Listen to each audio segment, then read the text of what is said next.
did have a solution. She had this good heart, and she was dreaming of wealth and prosperity. And then the rich guy gave her nickels and dimes, and this became her whole job to sit around and count them a million times.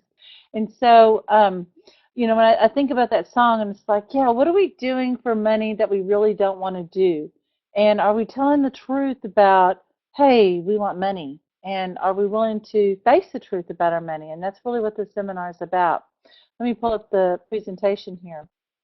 Rich, I've really been thinking about your question, and I want to make sure that you understand that you can command for the right commands. And you can command for a new belief. You can command for the new questions. And the main point that I'm making is it's not about how do we get out of the situation where we don't want to be, but how can we align to that great vision of who we know we already are. And the piece I really wanted to speak to you and everyone here is that all your life you've had a sense that you're made for something greater, that there is something in you that wants to express, and that's your greater capacity, that's your truth. And when we talk about it, through chakras and the energy systems, there's the God of your heart, but there's you who's in relationship with the God of your heart. And that you that knows yourself, okay? There's you that's observing your life. Like that's what consciousness is. When you are having your experience, you're talking to yourself about your experience, and there's the way that you know yourself outside of other people. And the change that you're in is really how are you knowing yourself? Because up until now, even though you've had a lot of success, and we've all had a degree of success, there's something greater in you that you know is possible for you. And right now it's frustrating. So the way that you can change the belief is one, you got to identify the belief, but then two, you can make commands for, I don't know how the belief is uncovered. I don't know how I'm able to come up with the right commands. I don't know how I don't know how to know what life would be like without struggle. And Asara tells this great story about after she'd been, working with the one command for quite a while, she realized that her dad programs were up, that her dad had been an attorney, but he really had missed some really big deals. And one of those big deals was when a manufacturer came to the United States and was looking for some bank finance, and her dad said, no one's going to want to drive a German car. And it was a Volkswagen. And there was all these hours that her dad spent in community service. He worked with young servicemen, and he was really a pillar of his community. But when he would come home, he would be tired and crabby, and he'd be in kind of his lawyer mind, arguing and defending. And the way that Asara had to be in relationship with her dad was to be able to get into an argument with him. And then that was how she got engaged. And he liked that feistiness because nobody else would argue with him. Okay? So here's Asara's strategy for being in relationship is let's get into a nice big fight and get angry with each other. And Asara said 4 husbands later, as they're running out the door, it's like, hey, don't you realize that all this arguing is me trying to tell you how much I love you? She really didn't know how to do that, but our dad programs also affect our business and how we take action out into the world. So she knew that this stuff was up because she wanted to build a new business. And so she commanded for a solution.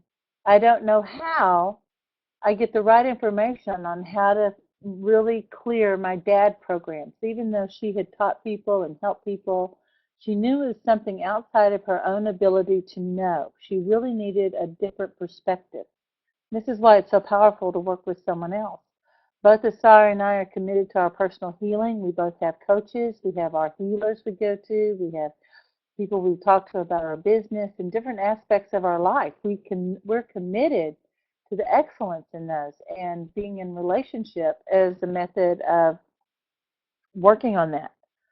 So Asara made the command, and the next morning someone called her and said that her chiropractor had told that they had the same chiropractor. I'm trying to remember the story, and had mentioned Asara to him, and thought that they would have something to talk about. And so the chiropractor gave the client the phone number, which is a huge violation, by the way, but we're glad he did violate that. So the guy called Asar and said, hey, I'd really love to come by and talk to you. You know, this is who I am, this is what I do, and we're doing some interesting stuff. And I'd like to come by the house. And Asar said, no, you can't really come by the house. I live on Whidbey Island, and I'm actually a couple hours away, and it's a ferry. So let's schedule for tomorrow, though, if you have time. So he came on out to the house the next day, and he started showing, I started talking to him about, oh, here's what I do, and went through the commands. He says, that was really cool. I like this process. And he said, I work with this program, and actually what I'm really working on right now is the father financial programs. That's pretty specific. And so she said, well, that happens to be what I'm working on. And so he took her through a process that was kind of a little complicated, computery type of thing. But he took her through the process. She got her shift, and he left. Didn't cost her any money. Her solution called her up, came to her house, did the healing, and left. And it was in a form that Asara could receive and accept. Okay? And so she didn't know how she could do that, but it was a way that she could get her mind around, okay? This is the way it works. She just knew that there was some discomfort. She was noticing she was having some resentment and anger, and she knew that she needed to get it cleared to go to the next level in her business. So as you're identifying the places that stop you, this is how, just as you're experiencing it, when you hear yourself say the words every time, always, never, then you know that you have met some of your programs. When you hear yourself saying, yeah, but, you just met your program. I'd love to be in my own business, but, then everything that follows after that word but is your program or belief. And remember me saying, if you're going to have a but, have a great big but. Did you see me dancing in the video? I have a, okay. So you could say, I don't have any money, I don't really have any experience, but gosh, I really want to be in business for myself. Then your unconscious mind goes, well, apparently we need some experience, we need some help and support, because we got to go find that now. It's amazing how simple this really is. I want to switch gears just a second. I'm going to have you just kind of stretch out. That was kind of done. So let's just take a big okay. We're getting kind of in the time of the afternoon that we get a little tired. And it's time to really, when we come to this piece where we start dealing with resentments, this is where we really start creating that space that we can tell the truth about our money. And telling the truth about our bills and how much money we're earning, the more we're able to do that, the more clarity we have, and the greater ability our subconscious and greater intelligence will have to provide and assist to be different. Let me switch this over. But often when we talk about our money or our bills, we're kind of embarrassed. And I want to just touch on that for a second. I have some folks that lost their homes, lost their businesses because of the downturn, things that happened with the economy, things that were completely out of what they felt like was their control. And they feel shame and embarrassment, like there's something they could have done to change it. And the thing is that everything in consciousness and the way we're doing our money system is up to be changed. It is a sick system, and it's been taken over really by robbers. And the laws of our land are not really supporting or protecting the consumer anymore. The laws have come in and set in by different administrations, and it's not Democratic or Republican, they're both guilty of this, to where the rules about credit have changed, and the rules about who gets into business. And when the big housing bubble was building and building, people who really were not qualified to be in homes were getting into homes that they couldn't afford, but they really couldn't even qualify for the home they actually wanted and could afford. So they were set up in a system to fail. And it just looked like everything was getting bigger and bigger. And then this mortgage that they took out got broken up and put into different pots, and everybody was making money off this mortgage, and the debt's getting sold back and forth. And now we are actually doing labor for debt. And in this country, in the United States, and I don't know how it is, I can't really speak to Europe, but there's a study that came out on the amount of debt that it is literally impossible to repay all of the debt. Even if we, if for every American, there's some people that are, but the system is set up in a certain way. Now, having said that, I just was at a conference where a man had gotten um, taken advantage of by a real estate scam, and I have a friend that lost a lot of money. He lost everything overnight in the Bertie Madoff scandal. But this person got taken advantage of in a real estate dealing, and he had brought other people in, and they had actually wound up getting scammed out of $300,000. And he had decided that the way to get out of debt was to go become a speaker. So he went and got training, went and paid $100,000, got himself in more debt to go take the speaker training. And it was kind of cool because, and this was at the James Malinchuk event I was at recently.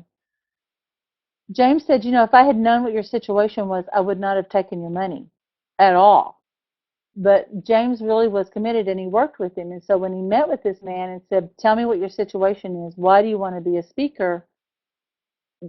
James at first said, well, you're not really in a position to go be a speaker yet. What is it you're doing for a living? And the guy actually had a program that he sold to dentists that was kind of a high-end program, but he'd be on the phone with the dentist for 30 minutes, and it was such an amazing piece of software. They were buying it over the phone, practically on the spot. And so James said, if you have the ability to sell a program for this much money, earn this much commission, that's your shortest path to the cash. And the guy didn't want to hear it. He really had wanted to go and get those big fat speaker checks. But James was really in integrity. He says, I would be doing you a disservice. For the next year, you need to work on your debt. And the guy did go do some speaking, and he was, working on some things. But mostly he said, okay, I'm going to commit to getting this debt clear. And he had some times that he actually threw himself out of balance for a time. And for about 2 months, he just really buckled down and did the work. Within a year, he was able to become completely debt-free. He had refused to go into bankruptcy. He paid all of his debt. He wound up paying off his house. He did it working from home. He always wanted to work from home because he's got 3 kids, and he's very involved in his kids' life. He's a true family man. And then he even earned enough to pay off the debt of 2 of his friends that he had brought in to this business. And he could have actually shucked off the responsibility, but he told the truth and he made himself accountable. And I just admired that so much because he went into the power of decision. And he said, really, at the time, he really didn't know how he could do it because he had been trying before. But somehow having somebody else tell him that he could and that it was possible, and he was allowed to get himself charged up and met and encouraged, and he made himself teachable and coachable, he was able to do it. He actually improved his sales um, ability to present, in his closing ratio, which was already high, just went right through the roof. He was getting something like a 90% close. And even when his competitors were lowering their prices to compete with him, he kept his prices at the top premium level, and he had no problem closing sales. That's the power of decision, and that's the power of telling the truth about who you are and where you are. And he could have gone into embarrassment and shame.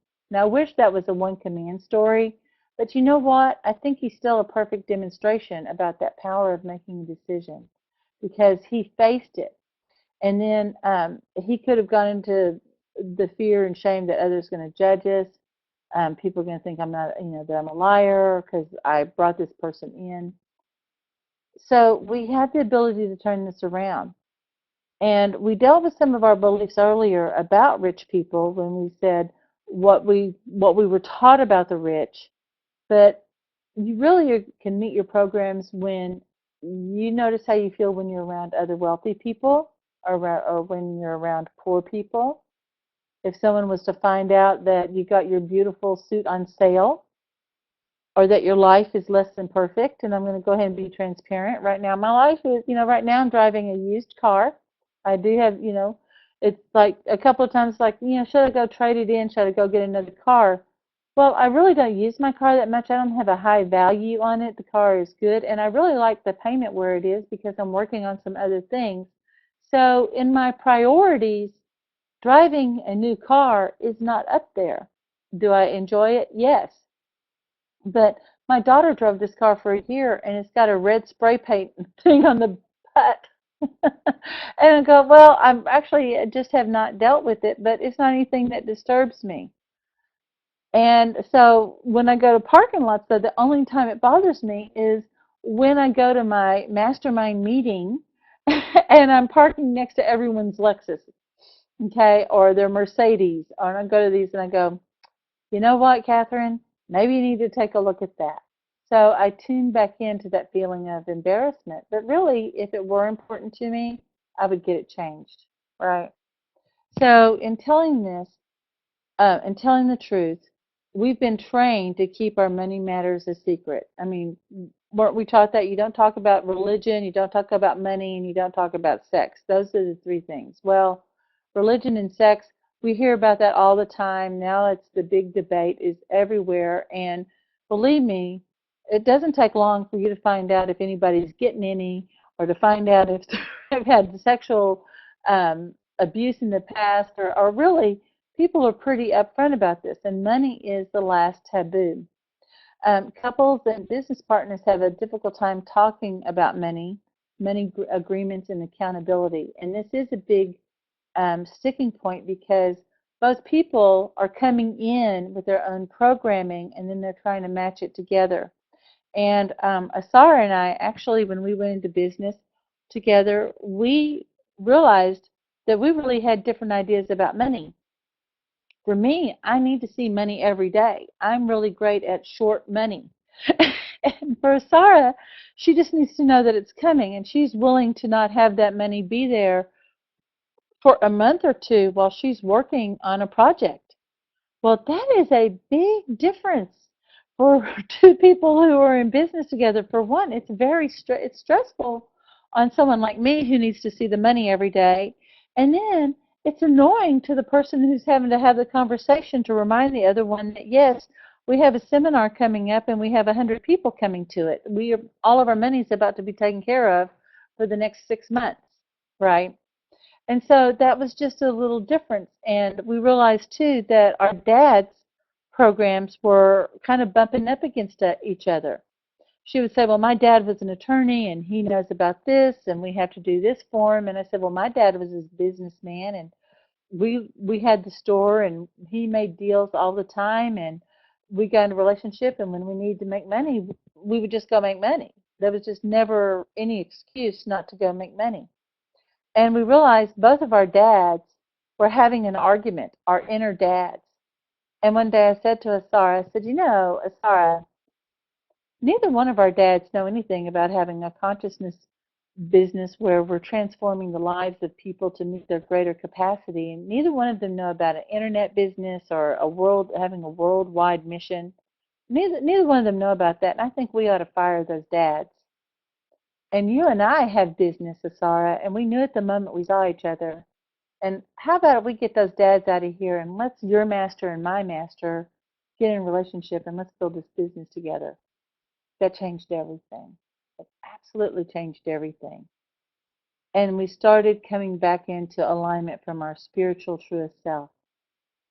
Couples fight over money and they blame each other because their hidden beliefs about money based on their childhood programming. This is huge. And we had the live seminars. It was always, there's this discomfort. There's the thing where maybe the husband has all the control and the wife doesn't know anything about the money, or the wife is kind of in a little girl role, and she's not taking responsibility and really helping the husband with the money, or the husband's in a little boy role and he goes and earns the money and he passes over the check, but then he's mad because he doesn't get to have the stuff that he wants to buy. And we watch customers go through this telling the truth about their money process, where what you do is you write down all of your bills. And I was looking at the slides that got provided by the company, and they're not here. No, so that's actually an exercise I think is in the book. Okay. But we watched relationships transformed in that room. It was this most incredible thing, because suddenly this one thing they couldn't quite talk about finally was out on the table and they had to deal with it. And so many breakthroughs emotionally happened, and we've actually saved a couple of marriages because of this. And when you cannot tell the truth about the money, you're either in a bully or a submissive position about your money. And you cannot tell the truth. So you're either pushing and powering around, or you're passive aggressive, you're submissive. But, it's always about this control, but you're never equally co-creating about your money. So right now, I want you to just think about your money situation. And I think I touched on this. It, Telling the truth about your money brings couples together, friends together in new ways. It adds strength and determination to create a financial future that both partners move coherently in the right direction. And the stress and the worry over money, when you get that stuff out of the way and you don't walk around feeling judged for not being a good provider or blamed for the money problems in the family or the business, oh, such a relief, because both can take 100% responsibility for the financial success. As Sarah says, not only are we both 100% responsible for the financial success, but if we're both in that 100% position of responsibility and accountability, it only takes one person to make a change to change a relationship. Okay? And just like with everything else, we operate from our childhood programs of fear, hiding, lack, poverty, secret keeping, submission, threat of harm. And we really can't have a truthful conversation about our money until we come to new terms with our inner child. And this is a key piece in the One Command teaching, but also in all the work that we do with the One Command, because there's this sacred self. There is this part of you that has, when there's the mother and the father and there's their traits, there's DNA, but there's this part of you that is unique and beautiful. And you came in with a mission and a purpose. And this inner child unconsciously directs 100% of your life. And it operates at the level of about a 3-year-old. It operates only in the now, but it doesn't really judge or have reason. It wants. If you've ever met a 3-year-old, it wants. This is the purest expression. But at the same time, they want to be connected. They want to do things on their own. And they actually hold a lot of information for you. Now, we're not talking about only your inner child at being age 3. I'm going to kind of teach you how to tune back into that for a minute. Because what I'm noticing when I'm working with people, when they tell me what the situation is in their life and how they're stopped and how they're reacting, I can usually tell by their reaction of what the situation is at about what age they're stuck or frozen. Okay, and I can usually go in and meet that, and I'll say, yeah, that little 11-year-old or that 4-year-old, they're not happy, they're not trusting, they're sad, they're hurt, and I can literally tune in and get the feeling of that kid. And we are trying to push our kid around and make them comply and obey, and that kid is just locking down more and more. They might even be acting out, and that's how come we have some things that don't work out. We're unintentionally destructive. We throw a temper tantrum. We have meltdowns. We shut down. And we actually have the ability to speak directly to that little child. And if you've had the chance to work with me, you've heard me tell you that directly. And so I'm going to show you how to do that. It believes um, it believes everything that is told literally. Like when you say that there's not enough or I'm not worthy, your unconscious mind is not going to argue with that. A little kid doesn't argue with that. They just accept every single thing that they're told. They believe it. It believes and it makes emotional choices in alignment with your belief, and it listens best in your first spoken language. So often what we'll do is we'll tune into that little kid. Now in your manual there's a script, and I've actually in the members area, I went ahead and put exactly what that script is, but I want to go ahead and speak directly to your little child for a moment. And the way I'm going to speak to your child is I'm going to be simple, direct, I'm going to be present, and this is what I want you to learn how to do. So just right now, I want you to just become aware of yourself as I'm going to move myself consciously into relationship with your inner child. Now, just a moment. I'm going to stop the recording so I can start this fresh.